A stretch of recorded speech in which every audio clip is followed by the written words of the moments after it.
J'ai commencé à m'intéresser à- aux personnes de l'islam, disons, parce que, je ne sais pas, j'avais toujours beaucoup d'intérêt à parler à des gens des autres cultures et des autres pays, et j'ai toujours trouvé très... Et puis aussi parce que comme moi, je suis quelqu'un qui s'intéresse à sa propre foi. euh, j'ai trouvé chez les musulmans des gens qui aussi aiment parler de leur foi. Alors ça, peut-être, c'était une chose qui m'a toujours, euh, euh, oui, mis dans une bonne condition de parler avec les musulmans parce qu'on a un intérêt commun, ce qui est la propre foi à soi. Et puis, de là, euh, j'ai pendant un temps, j'avais l'idée que euh, Notre-Dame a une relation très spéciale avec les musulmans. Et parce que j'ai trouvé que dans tous les endroits d'apparition de Notre-Dame, il y a toujours quelques connexions avec l'islam, comme pourquoi est-ce qu'elle apparaît dans un endroit qui s'appelle Fatima, qui est la fille de Mohammed, ou à Lourdes aussi, il y a des histoires comme ça. Alors, j'avais cette idée en tête et puis j'étais assis dans un avion à côté de quelqu'un de l'Iran qui a, pendant qu'on est allé au Canada, il a fini par me raconter que la Vierge lui est apparue et il lui a dit que tout ira bien et qu'elle va lui montrer le chemin. Alors pour moi, c'était euh, euh, une- c'était tellement impressionnant d'être, euh, oui, de voir que oui, de rencontrer un musulman à qui la Vierge est apparue dans un rêve où moi je me promène depuis une année et j'ai l'impression que Notre-Dame a une relation spéciale avec les musulmans. Alors c'était très impressionnant pour moi. Et pour ça, après, j'ai trouvé un père, le père Herget, qui a fait ses cours de catéchiste pour euh, créer des catéchistes qui sont capables de parler avec des musulmans. Et quand j'ai découvert ce cours, j'ai trouvé que ça, c'est exactement la chose que je vais faire. Alors, j'ai fait ce cours pendant 2 ans. C'était un cours par correspondance. Et puis, après ça, j'ai travaillé un peu chez nous dans la paroisse et j'ai aidé des choses différentes et comme ça. Et puis, j'ai découvert ce groupe qui s'appelle Elijah 21, qui sont des gens qui invitent des musulmans à regarder un film sur la vie de Jésus. C'est un long métrage euh, qui est très bien fait d'après l'évangile de Luc. Et alors, j'ai trouvé ça, c'est exactement la chose où je dois participer parce que c'est exactement la raison vraiment pourquoi j'ai fait ces études-là de catéchisme. Et alors j'ai téléphoné et à Andrea Sauter qui était le fondateur, ensemble avec Andrea. euh, et oui, ces deux, ils avaient commencé cette mission. Euh, et alors j'ai téléphoné et j'ai demandé si je peux leur aider. Et puis ça fait maintenant presque 7 ans. Alors ça veut dire que depuis 7 ans, je suis ensemble avec Elijah 21. Et comment se Hmm. déroule une mission alors avec cette association? Oui, alors alors nous, le groupe de Elijah 21, on est, on a tout mis on va dans des paroisses ou des maisons de différentes communautés ou de quelqu'un qui veut bien nous inviter à, à mettre euh, oui, à montrer ce film dans leur paroisse. Et ça veut dire, euh, on a, on va là-bas avec techniques, le beamer et toutes les choses qu'on a besoin, le film, l'ordinateur et tout. Et puis, de là-bas, on travaille ensemble avec la paroisse ou avec la communauté et on invite surtout des réfugiés qui sont dans des camps parce que on a oui, parce que là, on sait où les gens habitent. Et ici, en Allemagne ou en Autriche, il y a naturellement beaucoup de musulmans, mais on ne sait pas où les trouver, ou c'est plus difficile et puis ils n'ont pas tellement le temps et comme ça. Et nous, on a eu, où l'idée s'est développée aussi lentement, que les gens qui arrivent ici comme réfugiés, ils arrivent dans des pays chrétiens avec toute cette fausse notion sur les chrétiens, comme Annie a raconté justement. Et alors, si on ne leur dit pas que nous, on voit ça différemment, alors ils restent dans cette fausse notion et ils ne vont jamais s'intégrer parce que ils ne peuvent, c'est autre chose. Et alors, pour ça, c'est très important. On a trouvé de faire une première annonce à travers ce film, euh, tout au commencement. Alors, ça veut dire on va au camp où on n'a pas le droit de rentrer normalement, alors on attend devant le camp à quelque part à la station de bus où tout le monde va pour aller en ville ou dans des petits magasins à côté et on demande un peu euh, eh, combien de gens habitent dans ce camp et si c'est beaucoup de musulmans ou surtout des gens de l'Ukraine, par exemple, ou des autres gens. Et alors, quand on sait un tout petit peu qui habite dans ces camps, alors on revient alors ça, pardon, c'est on demande, comme maintenant, quand on fait notre scouting tour, là, on va voir tous les camps pour voir qui habite où et combien de personnes à peu près.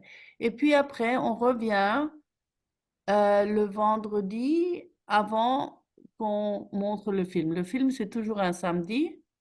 Et alors, on revient le vendredi. Alors, le vendredi,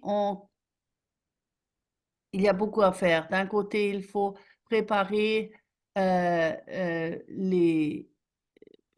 la maison où le film sera montré. Alors, c'est surtout dans des paroisses. Alors, il faut arranger les tables, et il faut commencer à cuisiner, il faut faire plein de choses. Et une partie du team, ils vont au camp pour justement inviter les gens. Alors, on leur dit qu'on est un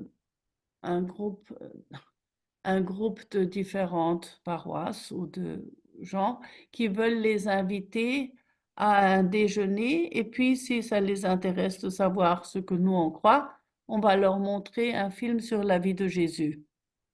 Et Mais après, il y comment a vous encore faites? et on Comment, peut- oui. comment vous Alors, faites pour les rejoindre puisque vous ne pouvez pas pénétrer dans les zones d'accueil, dans les... oui. Alors, ça veut dire justement, on va tout simplement, comme aussi avant déjà, seulement devant les camps ou à la station de bus ou quelque chose comme ça, et on dit à ceux qu'on trouve qu'on veut bien les inviter et qu'ils peuvent amener leurs amis ou leur famille, et ils vont faire ça parce qu'il y a beaucoup de gens qui ont envie de faire n'importe quoi vraiment parce que le temps dans les camps de réfugiés, c'est pas très drôle et ils n'ont pas beaucoup à faire au commencement quand ils n'ont pas encore de travail et pas encore d'école d'allemand ou je ne sais pas quoi.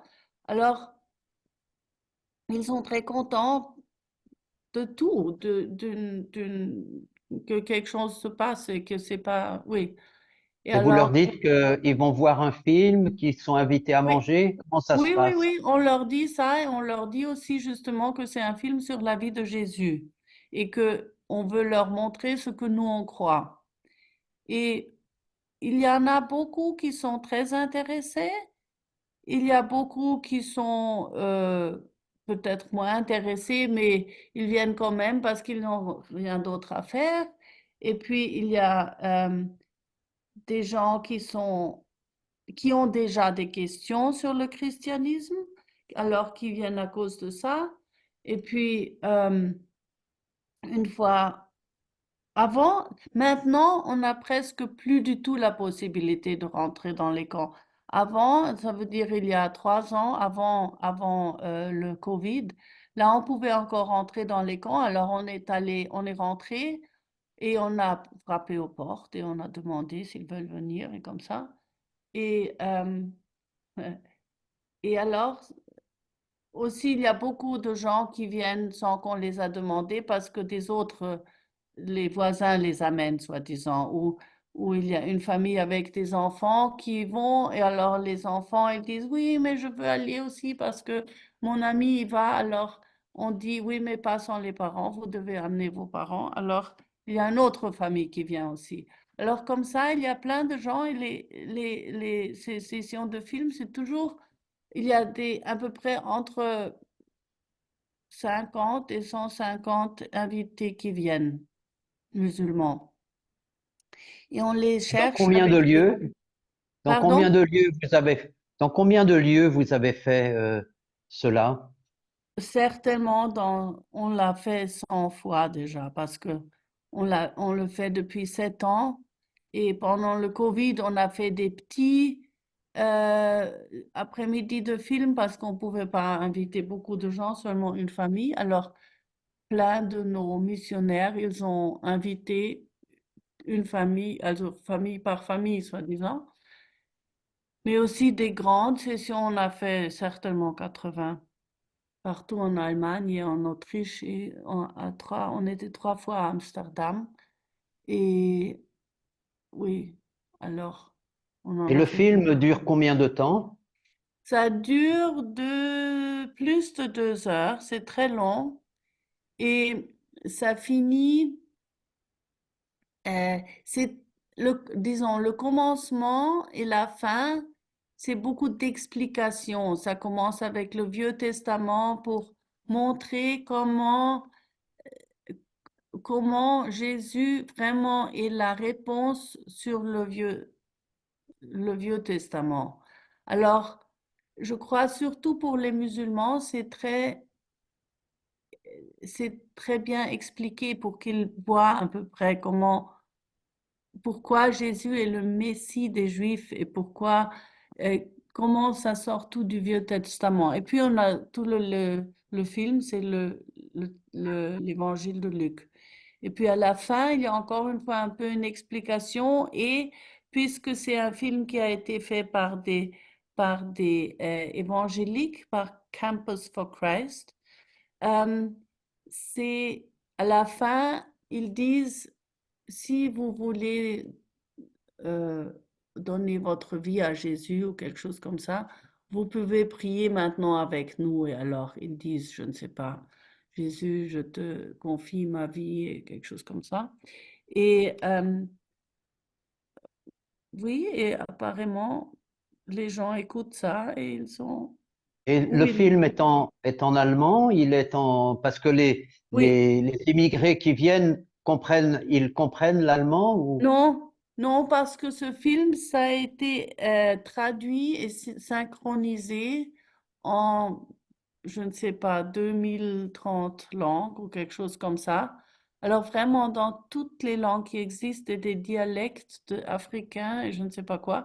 Alors, en tout cas, ça existe dans toutes les langues que nous, on a besoin. Alors, le perse et le dari de l'Afghanistan et les différents arabes parce que l'arabe de l'Algérie et l'arabe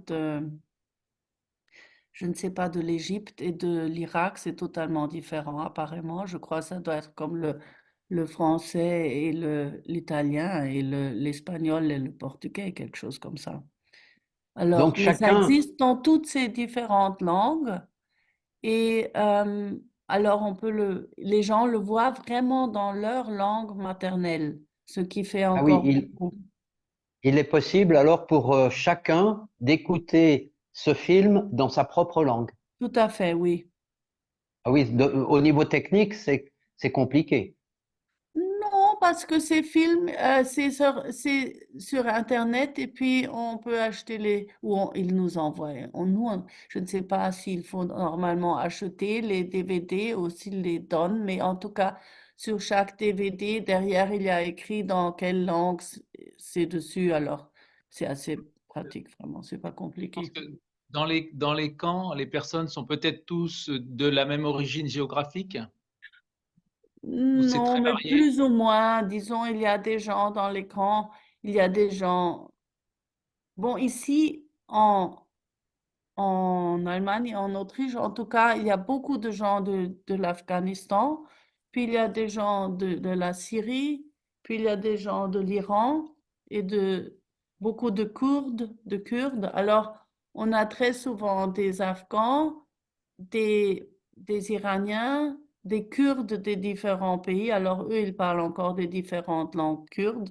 Il y a à peu près 3 langues kurdes qui sont les plus, euh, oui, les plus fréquents. Et alors, il y a des Tchétchènes, eux, ils parlent ou russe ou leur propre langue, ou je ne sais pas vraiment ce que c'est. Euh, et puis des Turcs, quelquefois, parce que ou ils sont kurdes, ou ils sont vraiment des Turcs, parce que après le putsch ou cette euh, putsch non réussi en Turquie il y a 5 ans, il y a beaucoup de Turcs aussi qui fuient de la Turquie. Alors, oui, ça c'est les langues à peu près qu'on a. Et donc la journée se déroule de quelle façon? Euh, Ça se déroule, alors, le, pour nous, le samedi, c'est vraiment une très longue journée parce que tout au matin, on commence à cuisiner parce que c'est nous, ou disons surtout des amis iraniens qui font la cuisine pour 200 personnes. Alors, il y a beaucoup à faire. Et alors, on fait la cuisine, puis une autre partie du team, ils, euh, ils vont au camp pour encore une fois inviter, soi-disant, parce que le jour beaucoup avant, 2 mois avant ou comme maintenant, on commence déjà à réserver des bus qui vont aller chercher les gens et les amener à l'endroit où on montre le film, parce que c'est très souvent comme ça que les camps sont totalement autre part et ce serait très difficile pour les gens d'aller par eux-mêmes. Alors, on les cherche avec des bus et on les ramène plus tard et on leur dit aussi. Et alors, le team qui s'occupe des invitations, ils vont de nouveau au camp pour eux, inviter les gens et leur montrer où les bus, c'est comme ça. Et pour venir avec eux dans le bus chez notre endroit où on montre le film.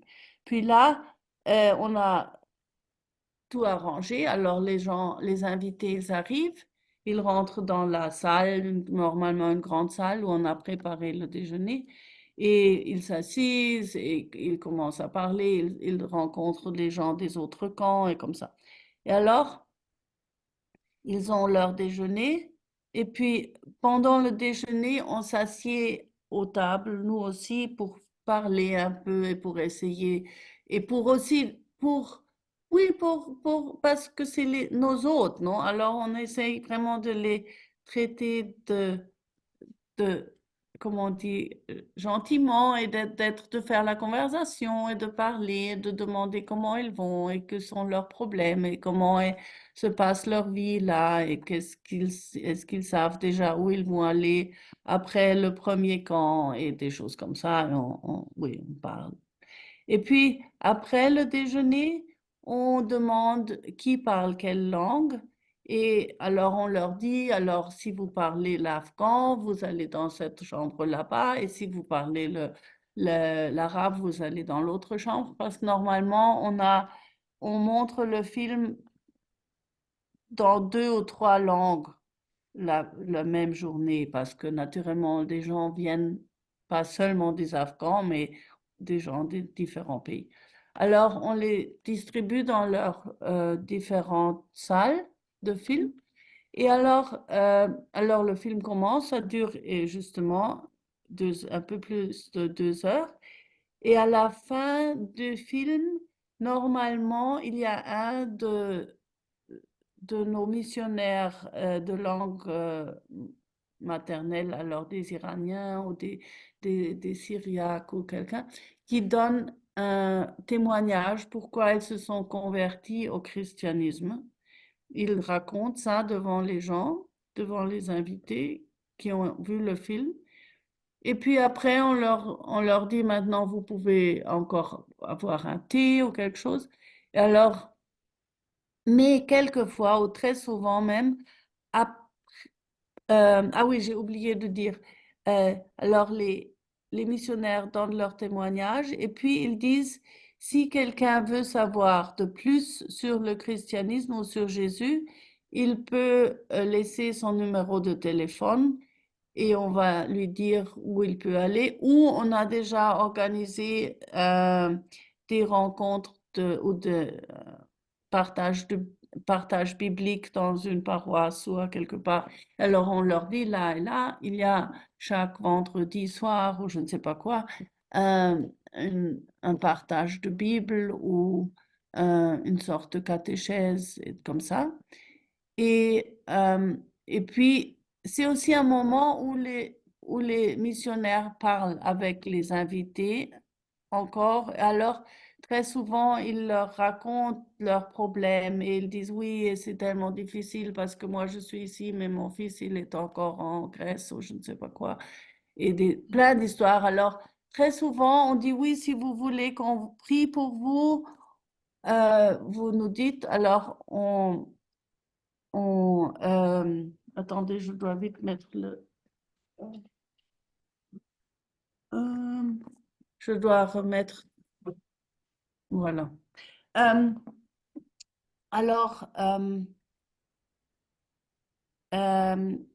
oui,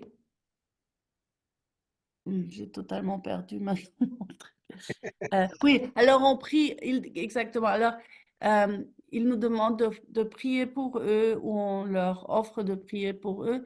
Et ça, très souvent, ils sont très contents et ils disent oui. Et puis, ils sont et ça leur donne beaucoup de paix au cœur. Et puis, bon, après ça, on a encore du thé, on peut parler, les gens peuvent amener des Bibles dans leur langue.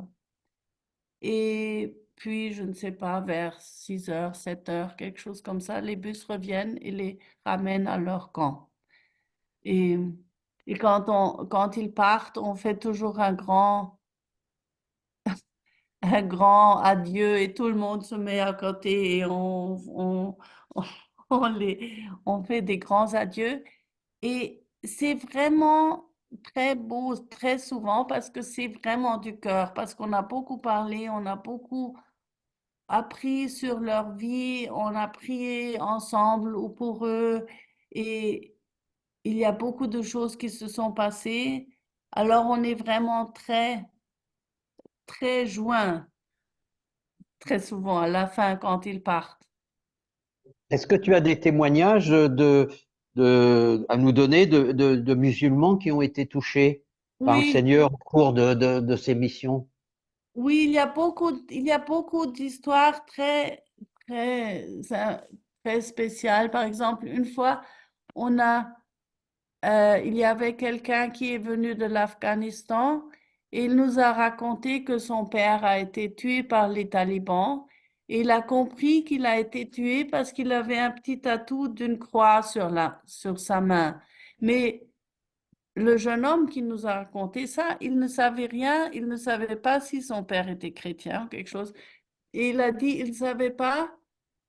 Il a vu que les talibans l'ont tué à cause de ça, mais il n'en savait rien. Alors il voulait toujours savoir qu'est-ce que c'est cette histoire de la croix et il ne comprenait pas du tout. Alors il a toujours, quand il est venu en Europe, il a, il est- je- oui, il savait que ici c'est chrétien, mais il n'avait pas vraiment fait la connexion que le christianisme, c'est l'histoire de la croix, mais il cherchait toujours. Mais personne ne pouvait lui dire parce que beaucoup d'Afghans ils ne voulaient pas en parler par peur de se faire attraper par des talibans.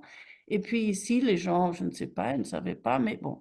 Alors, il était dans ce camp à Chemnitz, je crois, c'était en Allemagne de l'Est. Alors, oui.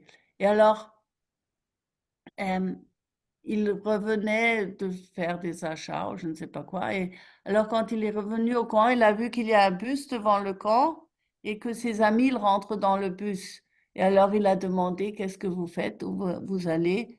Et alors, ils lui ont dit, oui, oui, viens, on va regarder un film, comme ça. Bon.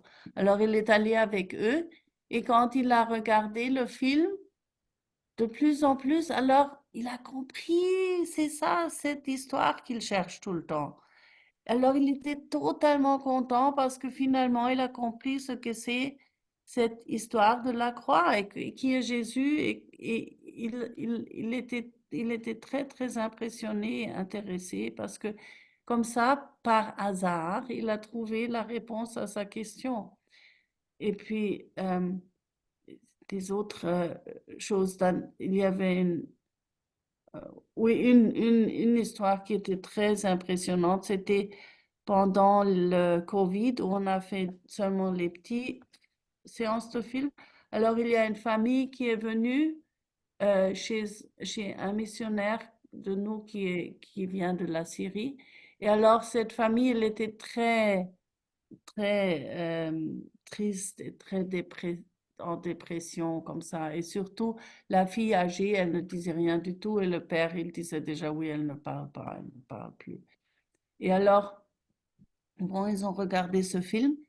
Et alors, à la fin du film, cette fille, elle a tout d'un coup dit, cet homme, Jésus, il a tout refait. Ça, je veux lui suivre. Je veux lui suivre. Et alors le père, il était totalement ahuri que la fille parle et comme ça. Et alors, bon, l'histoire, c'était que elle était aussi, cette famille était aussi de la Syrie et la fille avait été kidnappée par le Daesh et ils l'ont vendue à tous les hommes et elle était comme une prostituée. Elle était totalement traumatisée.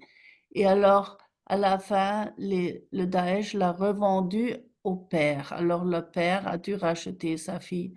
Alors, la famille s'est très bien occupée d'elle, mais tous les autres gens dans le voisinage, dans le village, ils ne voulaient plus affaire avec elle parce qu'ils ont trouvé que elle est sale et elle est une prostituée, et c'est totalement, là, elle est totalement mauvais. Et alors, finalement, le père a vendu leur maison et leur terre et ils sont partis en Europe parce qu'ils ont trouvé c'est trop terrible ici. Et alors, quand elle a vu le film, surtout les deux histoires de la femme adultère et puis surtout la scène avec la femme qui vient et qui met le parfum sur les pieds de Jésus, ou alors Jésus dit aux pharisiens que c'est elle qui a le plus aimé, c'est lui qui ne l'a pas bien reçu. Cette scène-là, la fille, elle a trouvé, avec ça, Jésus l'a remis en valeur parce que il l'a pas condamné, il a dit que c'est bien. Et comme ça, elle a totalement changé, toute sa dépression est partie. Et depuis là, elle a commencé à inviter des autres gens pour aller voir le film et comme ça, et c'était incroyable, vraiment. Et comment vous faites après l'après-mission? C'est-à-dire, Oui, est-ce que vous avez des personnes qui sont venues à vos rencontres et qui ont contacté plus tard, qui vous ont contacté plus tard pour oui, continuer? oui, ça, nous, on voit que nous, on fait seulement cette première annonce. Et quand on fait le scouting, comme maintenant, on essaye de trouver des gens qui vont faire la catéchèse après. Parce que nous, on est seulement à Munich, on ne peut pas s'occuper de tous les gens qui sont à quelque part où on a fait les films. Parce que on était vraiment dans je ne sais pas combien de 50 villes différentes dans toute l'Allemagne et en Autriche. Alors pour ça, c'est très important qu'on travaille ensemble avec les paroisses qui nous invitent et des autres. Très souvent, on trouve déjà des pasteurs iraniens partout, vraiment. C'est incroyable parce qu'il y a tellement d'Iraniens qui deviennent chrétiens qu'il y a beaucoup de pasteurs déjà partout. Alors, eux et des gens des paroisses vont s'occuper des gens qui veulent savoir davantage. Et pour ça, c'est justement aussi une question d'organisation que on, oui, qu'il faut toujours organiser des gens qui vont faire, oui, la catéchèse euh, locale, soi-disant, là où on a fait le film. Et vous avez c'est facile ou c'est difficile? Comment vous les formez, les missionnaires? Nous, on ne les forme pas vraiment parce que ils sont ils sont déjà formés, puis sur notre Internet, sur notre page d'Internet, sur notre site, euh, là aussi, on donne beaucoup de, d'exemples, ce qu'on peut faire. Il y a plein de films dans beaucoup de langues euh, qu'on peut montrer. Il y a des systèmes, oui, le Bible Discovery Story. C'est aussi des petits films en allemand et en arabe qu'on peut montrer et alors on peut en parler. Mais finalement, maintenant, c'est presque toujours ou c'est mieux de trouver des paroisses qui peuvent le faire et justement des pasteurs ou arabes ou euh, iraniens qui sont déjà dans les villes. Par exemple, ici à Vienne, maintenant, comme on essaye de préparer notre film en août, euh, on a déjà trouvé deux. Ici, il y a plusieurs paroisses catholiques qui s'occupent déjà de réfugiés, alors de convertis ou de pas encore de néophytes euh, musulmans qui ont déjà l'intérêt. Alors là, on peut envoyer les gens là. Et puis, il y a deux pasteurs iraniens qu'on a trouvés. Puis, il y a encore plusieurs églises évangéliques qui font beaucoup de missions. Alors, ça veut dire qu'après le film, on va dire, si vous voulez savoir plus, vous pouvez aller là ou là ou là ou là. Et est-ce que vous Et avez des difficultés? Euh, vous allez dans un endroit où on vous invite, oui, ou alors, et est-ce que vous rencontrez des difficultés au niveau des paroisses ou des... oui, disons, d'un côté, c'est difficile parce que euh, oui, il y a plusieurs difficultés. D'un côté, c'est que aussi on est écuménique et c'est pas toujours évident que les gens des différentes églises veulent bien travailler ensemble dans les villes. Parce que très souvent, ils sont très, ou plus ou moins, euh, pas œcuméniques, justement. Alors ça, c'est une difficulté. Parce qu'il faut être très diplomatique pour les joindre ensemble et pour voir comment, s'ils veulent travailler ensemble ou non. De l'autre côté, euh, nous, on ne peut pas assurer que ça va être bien après, qu'il y aura une bonne catéchèse. Nous, on peut seulement prendre ce qu'il y a et essayer de les trouver auparavant pour que après, à la fin du film, on peut leur dire où ils peuvent aller. Mais on a décidé que c'est plus important que nous, on fait cette première annonce et qu'on jette seulement la semence, soi-disant, et puis après, les gens dans les villes, ils vont faire ce qu'ils peuvent ou ce qu'ils veulent, et c'est à Dieu vraiment qu'il doit s'en occuper, soi-disant. Parce que nous voyons notre mission surtout dans le fait de montrer ce film pour vraiment, et le film est très bien parce que c'est une fois tout l'évangile, c'est une fois une vraiment bonne explication de notre foi qui est touchant, c'est parce que c'est un long métrage et c'est vraiment un film que les gens aiment bien regarder. Et puis, comme ça, ils auront déjà une vue meilleure sur le christianisme et le film est si long et c'est tout l'évangile, alors ça reste dans la tête et dans le cœur, ils vont en penser. Et alors, ils vont plutôt avoir le courage peut-être d'aller dans une église et de demander ou de, de ne pas trouver que le christianisme, c'est très mauvais, dangereux et je ne sais pas quoi, négatif. Alors, ça ouvre déjà beaucoup les cœurs et on essaye d'arranger le plus possible pour des catéchèses plus tard. Oui, mais oui, oui, Et, mais et, com- normalement, ça fonctionne assez bien aussi. et combien de personnes lorsque vous organisez une journée, il faut combien de personnes, de missionnaires pour s'occuper bah, de tout ce que tu nous as partagé, le Oui, repas, l'accueil, le transport, le...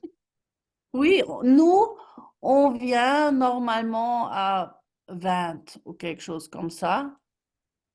Euh, et puis, il y a encore les gens des paroisses. Alors, c'est très bien. On est à peu près vers, je ne sais pas, 40 personnes. Et c'est bien aussi parce que, justement, le déjeuner, ça ne doit pas être, ça doit vraiment être on veut vraiment bien les recevoir et partager notre cœur avec eux, non? Et vraiment leur faire une belle journée de laquelle ils se souviennent et où c'était bien, et ils se sont bien amusés aussi, ou une, c'était autre chose que la vie assez monotone dans les camps des réfugiés, comme ça. Alors, comme ça, c'est très bien, le plus qu'on est, le mieux, vraiment. Et puis, quelquefois, on a organisé le tout avec YWAM, c'est le Youth with a Mission. Alors, jeunesse avec une mission, c'est Amérique et c'est aussi, américain, c'est aussi évangélique. Il y a beaucoup de jeunes qui sont envoyés dans des différents pays pour aider justement avec des organisations missionnaires.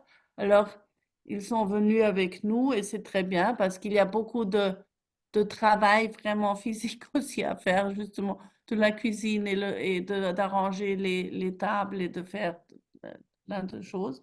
Alors, ça, c'est bien quand on a les jeunes qui nous aident et qui sont très bien pour... Oui, parce qu'en plus, on fait une garderie d'enfants. Alors là aussi, on a besoin d'une partie de team qui s'occupe des enfants. Et là, ces jeunes du YWAM étaient très bien toujours. Et puis, on a encore un petit team de prière. Alors, tout le monde qui n'a rien à faire pendant toute cette journée, entre les différents travaux, il peut toujours aller dans une petite chambre où on prie tout le temps. Et ça aussi, c'est très, très important parce que il y a toujours des choses qui clochent et qui ne fonctionnent pas. Alors, où un ordinateur ne fonctionne pas et on ne peut pas commencer le film, ou il y a un chauffeur de bus qui dit il ne peut pas aller sur cette route parce que c'est trop petit et il ne peut pas chercher les gens, ou je ne sais pas quoi. Alors, les autres téléphonent dans le groupe de prière et ils disent, s'il te plaît, priez pour ça, priez pour ça. Et alors on prie. Et toujours, c'était toujours comme ça qu'après un certain temps, ils nous retéléphonent et ils disent, oui, maintenant c'est bien, le bus a pu passer, l'ordinateur fonctionne de nouveau. Et alors ça déjà, c'était toujours très impressionnant. Merci, Doria. Est-ce qu'il y a peut-être des questions que dans les relais, vous voulez poser à Doria sur cette mission ou ici, hein? Mhm. Oui, moi je veux bien poser une question, Tour. Mhm. Vas-y. Oui, est-ce qu'on ne les accuse pas, est-ce qu'on ne vous accuse pas, Daria, de prosélytisme?